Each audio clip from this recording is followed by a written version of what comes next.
What's up, everybody, and welcome to the Be the Man podcast. We are just absolutely thrilled to be here. Last week, Pastor Johnny and Pastor Stacey were on together. That was a hoot. It was fun. I loved getting to watch you guys talk together. And it was great. Johnny sent me that file, and before I sent it out, you know, I'm selfish in that way, guys. Before I sent it out to y'all, I got to listen to it, and it was a lot of fun. You guys did great.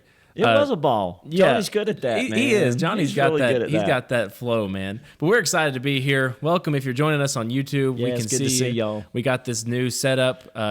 Again, shout out to Johnny for this. He's given us the black wall here to eliminate the shadows. We got these microphone stands. Like he said, I mean, Joe Rogan, watch out. Hey, we look like somebody. Yeah, we look like somebody. We got our headphones on. We're making... Whether we are somebody or not, still out there. The jury's still out.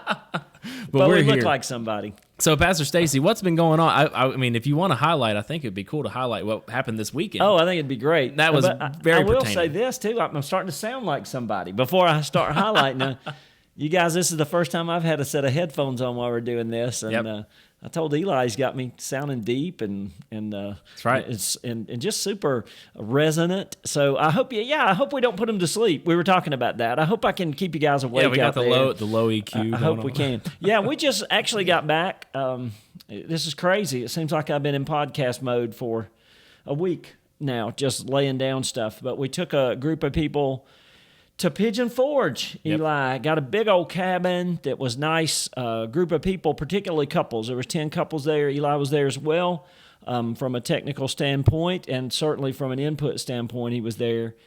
We are going to launch an aspect toward marriage podcasting so that you guys can pull your wives in with you and maybe have an avenue that the two of you can listen to a podcast together and walk forward to give you some talking points, some something to launch ahead in your relationship together. So we're going to continue to be the man speaking to our job description. But this weekend we laid down, I think we got at least 4 episodes out of this weekend. What we did is took the 10 couples, put them around a table, just started talking about marriage and so many things that were just absolute gold, guys, in my mind, came out down there. Just inspired me. Tammy and I have been at this 34 years, and sitting around that table, I can't tell you how many times I was grabbing my pen or grabbing my phone and saying, my goodness, that is good. I will use that somewhere. So be looking for that first episode to drop. I don't know if it'll be next Monday. It might be next Monday, but you'll certainly see it. Yep. And we will give you a heads up here also as to when that episode will drop. It's going to be called Power Couples, right, Eli? Yes, sir. It's been pretty cool. I was kind of... One thing I was noting when we were there was how all these couples have come together that have years of experience. How many years was it total? 186. Yeah, 186 years of total experience between these couples. And, you know, for somebody like me to sit back and to soak in all that information was really cool. So for the guys out there that are in my realm who are either getting married, preparing to get married, looking to get married, praying to get married. Exactly. Yeah, I love it. Be the Man is great, and we've got all kinds of things for the men. But as a couple, I think that Power Couples podcast had a lot of good little nuggets and things. It's great, man. Yeah. And it's going to give us, too, so many options in the days ahead, guys, as this grows. We're going to have different power couples on. Power couples, I'll give you a little insight and a little hint. Maybe we'll do a little bit more expanded version of description of Power Couples podcast. But it's really about my understanding biblically that every couple has the potential to influence other couples. Yeah. And we should, in that realm, all of us as Christian couples be power couples as we influence other couples in the church, our small group, our workplace, our friend network, even acquaintances. As we meet people in places, we can just pass on some information and maybe give them a little access to power couples. So that's something we're really excited about and looking forward to seeing what the Lord really does in it, because Eli and I were talking just a minute ago as we were setting up here. This really isn't about us. I'm not looking for some notoriety or to be somewhere and somebody say anything about me or any opportunity in that wise.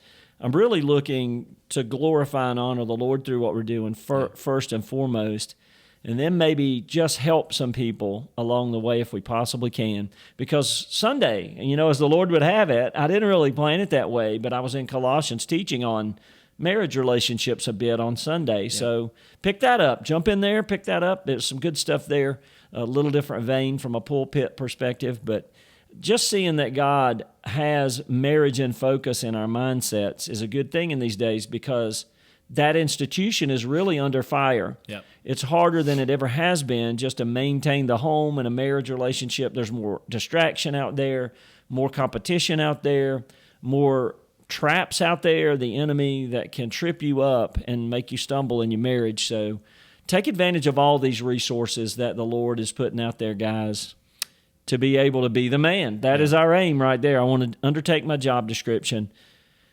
under the leadership of the Holy Spirit, to love my wife in the way that Christ has loved the church. So excited about all that, man. And it was cool how yesterday when you were preaching on Sunday, I made a highlight of this on Instagram and Facebook. So if you guys are out there picking that up as well, Pastor Stacey had the one snippet that I really took away that I wanted to feed to everybody else online was how you said that relationally, in every aspect, all points to the fullness of Christ and His glory. Absolutely. And that was so cool how everything that we've been doing with power couples and Be the Man and marriage ministries and stuff like that, it is all pointing to Jesus Christ and His fullness. And that was really cool. Our opportunity through our marriages is to uplift Him and unveil Him to a lost and a dying world, guys. Absolutely. That's what it's really all about. And the byproduct is, gosh, things just really get better when that happens, guys. Your experience is just so much better, so much grander in your marriage and in your home when that begins to happen. So we've been talking in this vein, in this Be the Man vein, which is where we are today, lately about grease for good relationships. And Johnny and I last week, we talked about cooperation and how essential that is. And it's oil, it's grease. It's the things, one of the things that keeps marriage flowing and the gears turning and forward motion intact. And that's what we're talking about in these days, just talking about things that are what I call grease for good marriage relationships. Remember, a couple of weeks ago, Eli and I kicked that thought off with the understanding that no mechanism, nothing that's mechanical at all runs without grease oil. It's going to break down. It'll be metal on metal friction, and it'll grind to a halt. So relationally, the same thing can happen in your home. So it's good to pay attention to these guys. And the first and foremost, remember that you're working together, that it is a cooperative effort, that there is mutual input and certainly mutual benefit when you cooperate together in your marriage. So Eli, here's what I'm thinking about today. Guys, I want to talk about this second thing that's really on my mind that I believe is grease, really, for a marriage relationship, and that is respect. I think respect is big. Now, I want to pause a minute. You say, Pastor, is that something that's in the man's job description? Is that loving my wife as Christ loved the church? Absolutely. Absolutely, to give your wife respect. I think, though, back, Eli, also to Ephesians 5, just after our job description, I think the lady's job description there, the wife's job description is that she respect. That they use that word. She needs to respect her husband. But I'm flipping that. I'm saying, guys, we've got to do that. There has to be a mutual respect in your home between you and your wife. So I kind of want to define that for us, Eli, and then maybe see how this lands with you. Yeah. So respect means this. It means that I have a due regard, a correct regard for the feelings, the wishes, the rights, the thought patterns, the traditions, the things that my wife brings to this relationship. I have a regard for those things. I hold those in high esteem. That's what respect really means. I listed a few things there because I found this was a great definition that I found. Feelings, wishes, rights, traditions. How's that land with you, Eli? It's pretty neat because we talked about a couple episodes ago about chivalry, and I think this act of respect and this vein of respect actually takes that a step further. And we can get deep and theological and logical on this, but I think the premise, I like the word that definition said, was the premise for respect is that it's correct. Absolutely. It should be our default moral goal. It should be what we do. It shouldn't be something that we kind of think about and like, well, should I respect or how do I do this? It's our default. It's the correct attitude to have. It's the way we should come at it all the time. I don't know of anybody I respect more deeply than my wife. I really don't. There's a lot of people I respect. I mean, I have so many people in my life that they inspire me. They pull me along. They put up with me. You could say it that way. And gosh, so many people that I have a high regard for, a correct regard for, but no one above my wife. I think I respect her more than anybody else in the world. Would you say there's a different kind of respect for Absolutely. your spouse versus, say, another minister or somebody that you work with or something like that? I agree, because they bring different feelings. Yeah. They bring different impact, different wishes. They have different rights in your life. You owe them in different ways than you owe your wife. You owe your wife, guys, respect on a level that you don't owe it to anybody else. And the traditions of your wife. When I think about even the holidays coming up, guys, you have to have respect, especially if you're newly married or, Eli, about to enter into that realm. You have to know going into it that you both bring traditions in so many different ways, even small things, vacation. And what is your morning tradition? Do you have a cup of coffee? Eli's got one of the best smelling cups of coffee sitting here It's today. stout. Oh, it is stout. He said so. I wish I was a coffee drinker. I'm what you would call a coffee appreciator, maybe. Okay. I respect the smell, all that stuff. I give it due regard. Guy, right? I'm a hot tea guy. Right. I surely am. But, man, the coffee smells good. It surely does. So even something as what's my morning routine, my morning tradition, you have to bring to the marriage relationship a due regard for all those things. And you can even go further into, Thanksgiving's coming up, Christmas is coming up. I promise you that you have to have a due regard for each other's traditions. Does she come up from a family at Christmas that does stuff on Christmas Eve? Right. Is Christmas morning the big thing? Is it a Christmas afternoon brunch? I mean, you're going to have stuff that you're going to have to mesh together in cooperation. Yep. All right? And you're going to have to be able to cooperate requires you to have a due respect, a regard for the traditions even that you bring. She needs respect for that. But guys, on our side, we got to bring respect for the traditions that she is just anticipating. Suppose you're about to get married, Eli. Yep. Hope is anticipating that she still gets to participate in all those family things. And you are anticipating that you get to be with your family at those critical times. And you're going to have to respect one another's traditions in all these ways. How's that feel to you, brother? Well, one of the things we talked about at the Power Couples thing that really stuck with me was, I can't remember who specifically said it, but they were talking about how marriage is not a compromise. It's more of a cooperation in that way, and how you're not giving up something to do this, or you're not giving this up to do this. And, in regards to Hope and I, we even talk about, well, how are we going to map out the holidays when we're married? Yep. How are we going to map out vacations and stuff like that? And it not being a compromise of, well, I'm doing this so you can do this, and vice versa, because that's that ambivalence and ambiguity. But it actually promotes this level of cooperation. We're a team, and we're looking to do this together. You're so good at this, man. So you've segued me right into where I was heading. So what it does is allows you this kind of respect for the traditions you bring. It allows you to start setting your own tradition, which are appropriate. All of a sudden, it's not, well, this is what I do and this is what you do, and whose turn is it? It becomes, this is what we do.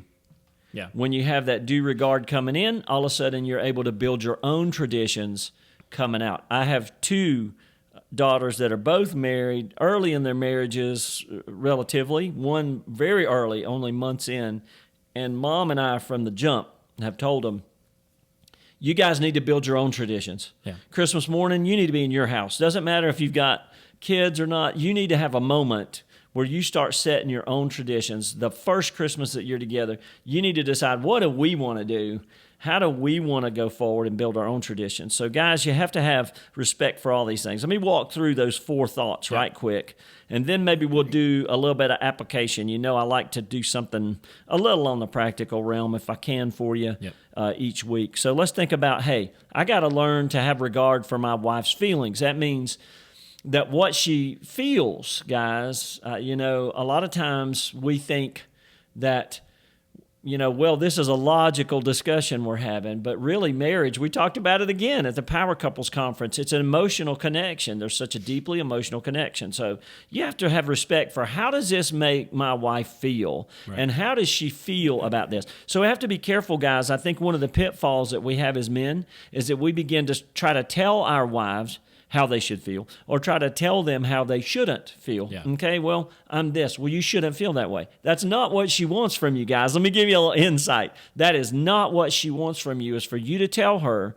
how she should feel. What she needs from you is to you respect how she does feel, okay? So when she brings something happens, something at work, something at home, and she says to you, I am feeling this way. She's really not asking you to help her walk through those feelings or to even explain those feelings or to somehow pick those feelings apart psychologically. What she's wanting you to do is respect her feelings and say, baby, I understand that. I surely do. And I'm right here with you. What can I do for you? I respect how you feel. What can I do for you? Not well, you shouldn't feel that way. Here's how you should feel. Yeah. That's never going to go real good. I promise you, she's just not going to receive that well. But she would be over the moon if you just sat down beside her and said, hon, I hear you. I hear what you're saying. I give regard and validity to your feelings in this moment, not trying to redirect them or to explain them. Does that make sense, Eli? Oh, man. Well, and I think about the counseling realm, too, and the ways that I've learned these things through mental health coaching. One of the last things you need to do in regards to a counseling standpoint is provide a solution. Yeah. And I think in regards to marriage, I mean, it's not a counseling session, but in a sense, if there's something that is going on, my last thing, I've learned it's not to provide a solution. Absolutely. I'm not going to say, hey, you need to do this because this is the way you need to go, because that's just going to create further ambiguity. Mm-hmm. But what I have come to realize through experience, but also just, sitting under teaching like you and other things, that training I did, was just sometimes having a shoulder to cry on, just being somebody there to listen. I loved what you said a little while ago. A lot of times we were talking about be the 5%. Mm-hmm. 95% of people are thinking about the next thing they're going to say. I've took that to heart, and I just sometimes just try to sit and listen, no matter how bad I want to talk. Just sit back and listen to what she has to say or what somebody else has to say. And that's really what a lot of times creates that level of cooperation. And Eli, for you and I kind of sat in here, and certainly, you can see us. You can see my facial expressions. I think about this. You and I are feeling-driven people. Mm-hmm. I think we're probably. Oh, yeah. I'm probably a little more emotional. I'll go out on a limb. I'm probably a little bit more emotion-driven than your average bear. I'm just built that way. But the truth is, all of us have feelings and emotions, guys. So it's easier for me to talk about this, I guess, on some level than other folks.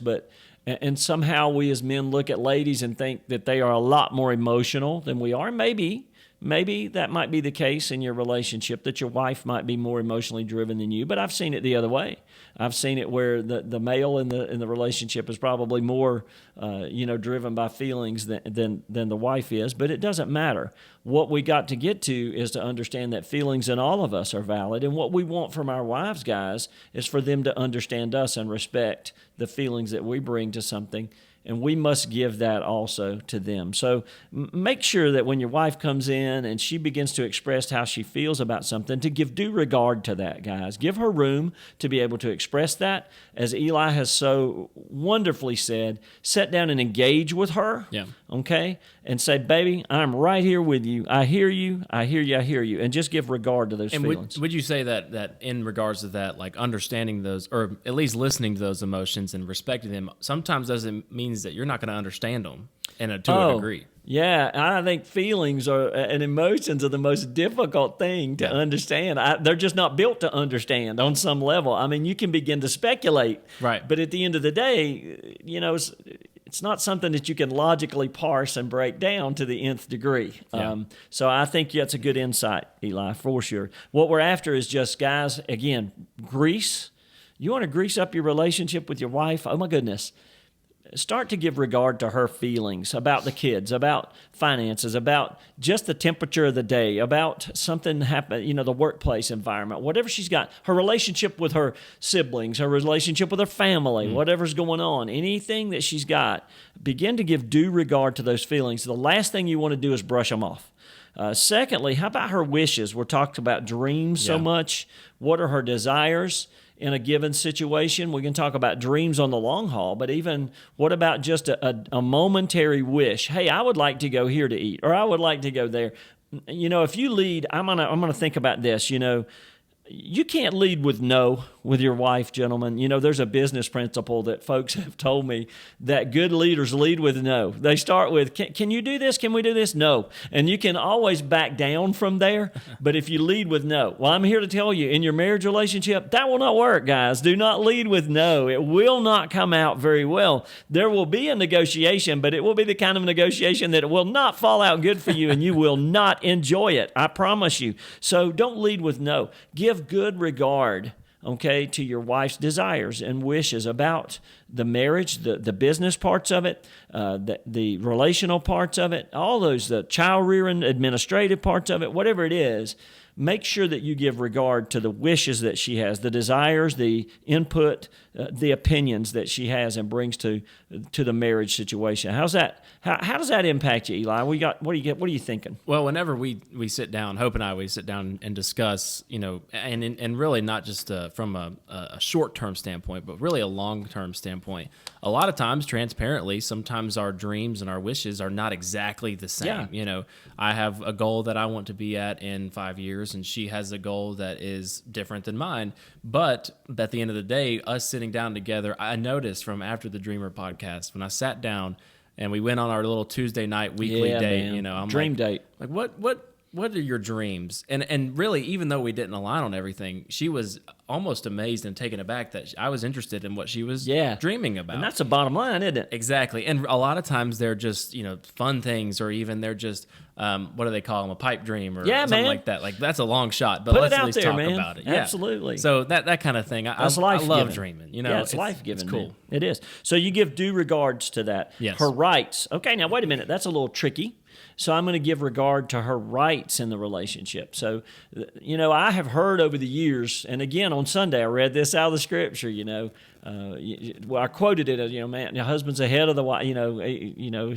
Give submission to the husband. Let him lead the relationship. We talked a little bit about that, but that doesn't mean that your wife has no rights. As a matter of fact, she has as many rights in the relationship as you do. Yeah. You come equally to this. Equal input, equal benefit. So don't come at this, guys, with an idea that, well, I'm the boss, and any rights that she has, I've bequeathed to her. Does that sound like? Does that make one? I hear that attitude from some guys, and I'm going to tell you, if you take that attitude with your wife, I want you to leave me a note, send me an email. Tell me how that works out for you when you come at your wife with that attitude of, let me see what rights I can give you. I'll give you this and I'll give you that. No, she inherently comes to the relationship with all the rights and privileges of a marriage partnership. We were preaching about that Sunday, this reciprocal partnership that is marriage, this give and give, both of you give and all you got. She brings just as much to it, and she deserves just as much from it. So she has equivalent rights that you have, so you have to give respect to that. Good. Some guys approach their marriage with, I am the boss, and that is it. You ever watch the old Honeymooners? I don't think I have. Oh man, I'm going to try you. You need to just see if you can find that and stream it a little bit on somewhere, Eli, because that is so funny. So it's you guys that are as old as I am, or maybe even a little older, where it's Jackie Gleason. It's an old Jackie Gleason show, and he and his wife fight all the time, and one of his famous lines is, "I'm the boss and you're nothing." He'll tell his wife, "I'm the boss, I'm the boss and you're nothing," and you know what she'll say to him all the time? "Big deal." Boss over nothing. That's what she'll say. I'm boss over nothing. So, guys, tell me. I'm telling you, I never saw it work out well for him on the Honeymooners, that attitude. I can't imagine and I got to tell you guys, when you bring that to a marriage relationship and you do not respect your wife as an absolute equal partner, same rights, same privileges that you have in the marriage relationship, till you get there, your relationship could grind to a halt. Yeah. Without the grease of respect there that the Bible talks about. How's that sound to you, Eli? Has it crossed your mind to tell Hope that you're the boss? I mean, has that crossed your mind? No, I don't think that would go over well with Hope very well at all. And I was thinking about one of the couples that talked about in regards to respect and this idea of being a boss. In the pure sense of communication, he was saying that you wouldn't talk to your boss that way. No, if you were in an argument or in this kind of thing, even from just a respect standpoint, I mean, yes, he's not the boss over them, but in a sense, they're partners in this, and you wouldn't speak to your, in an argument or in a disagreement, you wouldn't speak to somebody that you respected. Agreed. In a disrespectful What kind of way. What a great observation. And the key is they hold a position in your life that's due a certain amount of respect. Absolutely. Same thing with your wife, guys. They hold a position in your life that is due a certain amount of just respect, just because of who they are. Yeah. So you come to this relationship, feelings, wishes, rights. How about traditions? We talked a little bit about that already. Make sure that you respect those things. Now, I put this down here, Eli. This is my bride texted me. So guys, I'm gonna while we're here, I'm gonna respond to her, because that is the way we should roll. Put and be the man. Absolutely. In real context. Absolutely. Real time. I'm texting her right now. I'm laying down a podcast with Eli. What do you need? I love you. How about that? And respect you. I'm gonna put that in there. How about that? Hey, those little things throughout the day. That's what's pretty cool too. That we talked about this a little bit over the Power Couples weekend.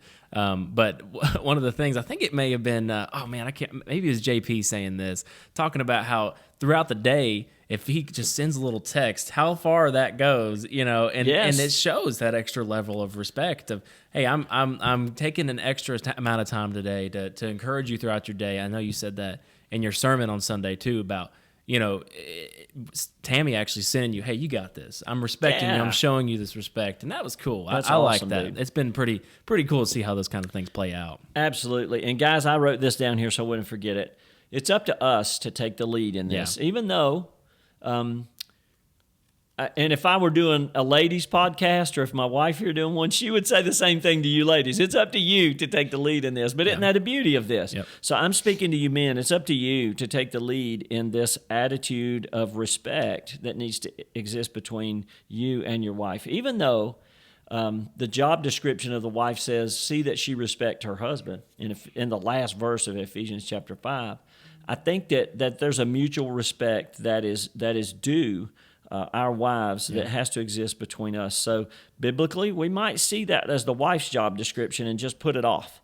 Yeah. But I'm challenging you today to take the lead in cultivating, this attitude of respect, applying this grease, if you will, turning this grease loose liberally in your relationship so that you can keep the wheels rolling, the bearings rolling, everything, the gears meshing, doing everything that you desire it to do in your relationship, because ultimately, respect is a beneficial thing.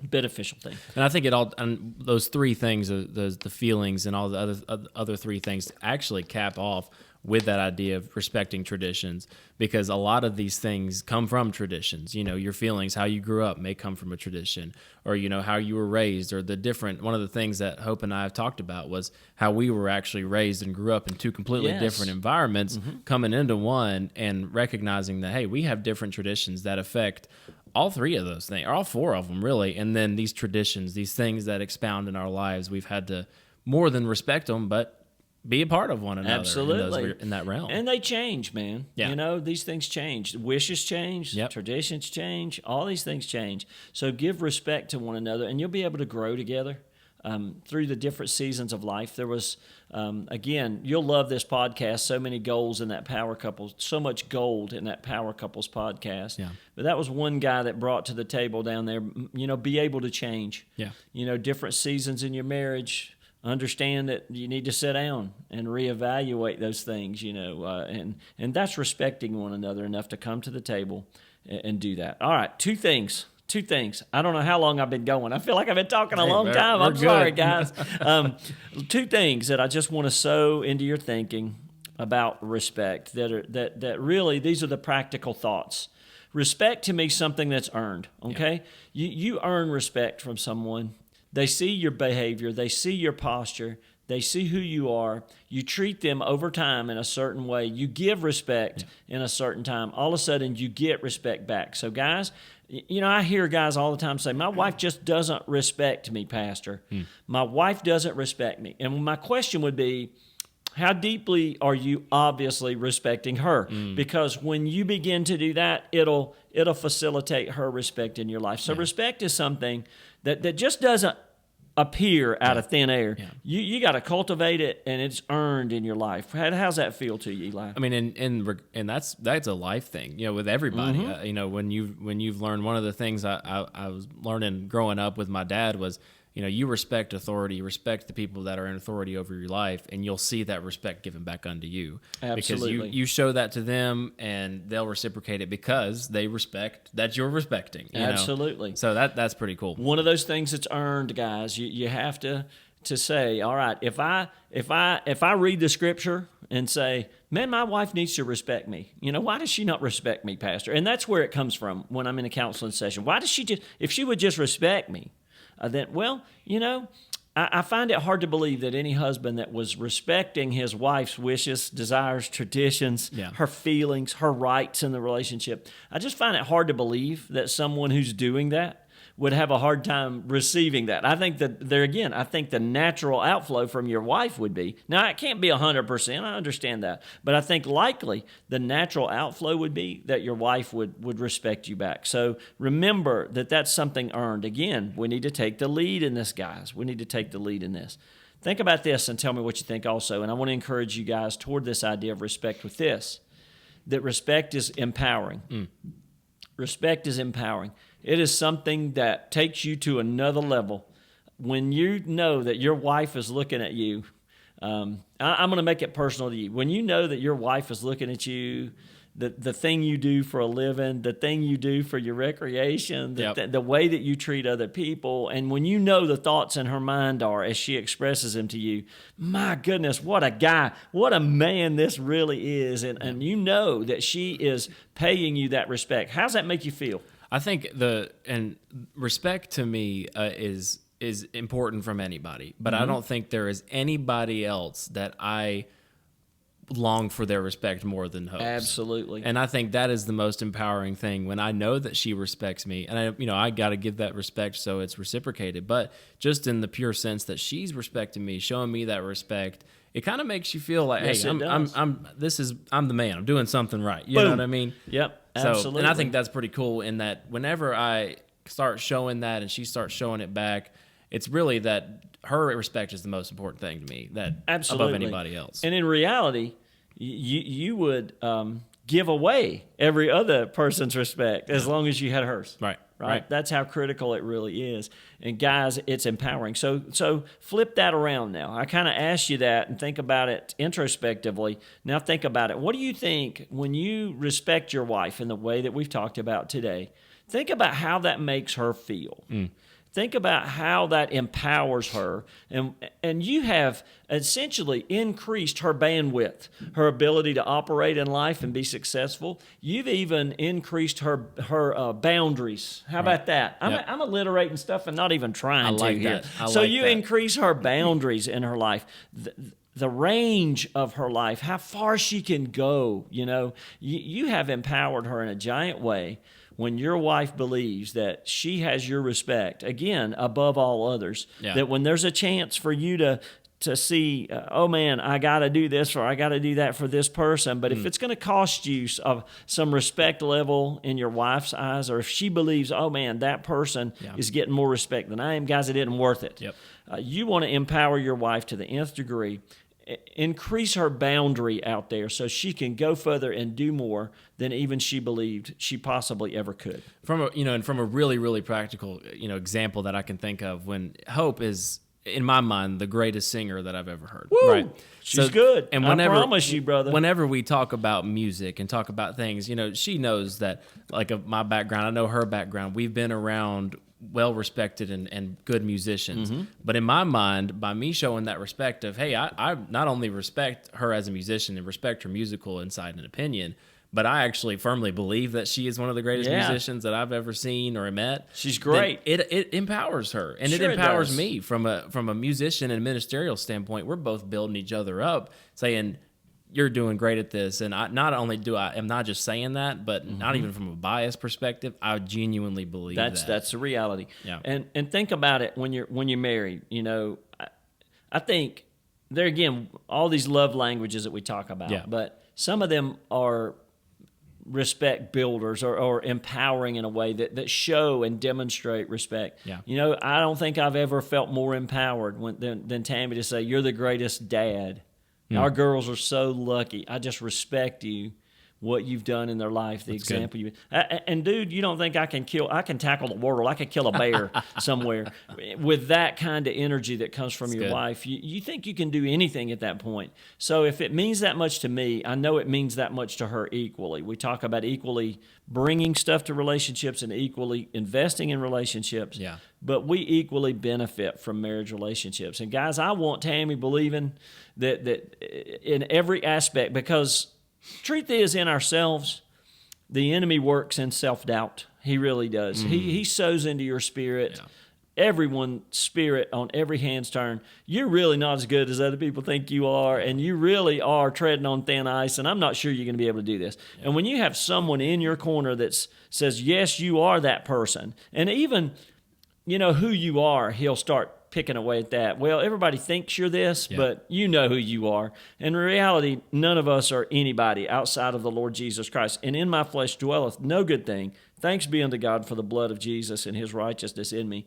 But you have someone in a marriage relationship, guys. Your wife needs someone in her life speaking truth into her life that you are valuable. You are the best at what you do. Yep. You are the best wife. You are the best mom. I am so happy to be in this relationship with you. Yeah, and good. You watch that, how that empowers your wife and how your relationship even gets better as you liberally apply this grease of respect in your marriage relationship, guys. So take the lead in it. That's my challenge to you today. Take the lead in respecting. Remember the definition, Eli. I'm going to go back up here and read it to you again. It means giving the appropriate regard for the feelings, the wishes, the rights, and the traditions of your bride as she brings those things to the marriage relationship. Got anything, Eli, you want to say? I love that. Go out there and respect your spouses, guys, and keep killing it in your marriages. I think, it'd be good for me to go ahead and put our in the promo light of what's coming up with Be the Man.